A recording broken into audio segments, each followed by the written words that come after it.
Today our group Team Chop will be presenting on sun tracking solar panel. Thank you. For the past 16 weeks, our group has been brainstorming and planning a prototype for sustainability. The maritime industry is responsible for over 80% of global trading, resulting in the dependency of marine fuel oil, contributing to greenhouse and carbon emissions. The aim of our project is to produce a working sun tracking solar panel, which is able to detect solar energy and store it in the battery, which can be used to power electrical systems. Our problem statement is how to reduce carbon emissions by integrating solar panels without compromising the space and operations. There are three main essential parts of our product. Number one is the ship. Secondly is the base to hold the solar panels, which is able to rotate horizontally and vertically, maximizing the intake of solar energy. And lastly is the umbrella, which holds the solar panel, which is able to open and close when in operation and not in operation. Now I'll be passing the time to my teammate. So this is our prototype that we would like to implement on board ships, and the opening and closing of the solar panels depend on the GPS tracker that has already been installed on most ships already. So there's also a sensor here. The sensor will transfer data to the cloud, and chief engineers will be able to track the data through here and also facilitate the maintenance and track its operation. This is the opening and this is the closing. Now I'll talk more about the movement of the sun tracking solar panel system.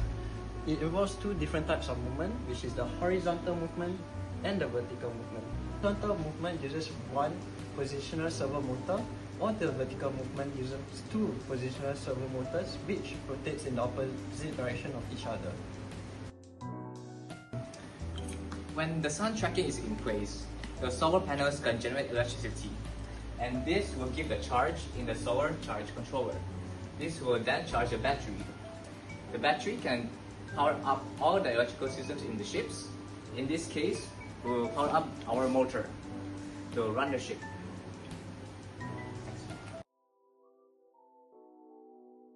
Following the end of version 1 Pro, we were given the opportunity to participate in 2026 SPI Showcase.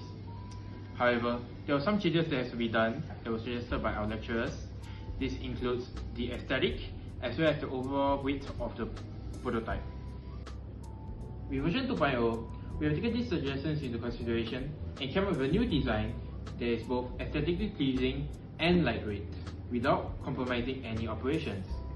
We also added a new member to the team, and he has provided his experience with 3D printing software as well as AutoCAD. Now I will be passing the time over to him.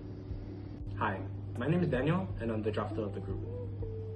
I also take on the designer role in version 2.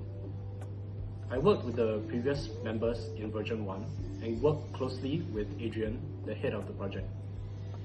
We use PLA Plus as it is light yet sturdy, just like the materials used in version 1. The updated design comes with several components that are printed separately for assembly. Its structure is also used to house the circuitry necessary for the operations while remaining aesthetically pleasing. Several drafts have been made to accommodate for errors and disruptions during the assembly phase.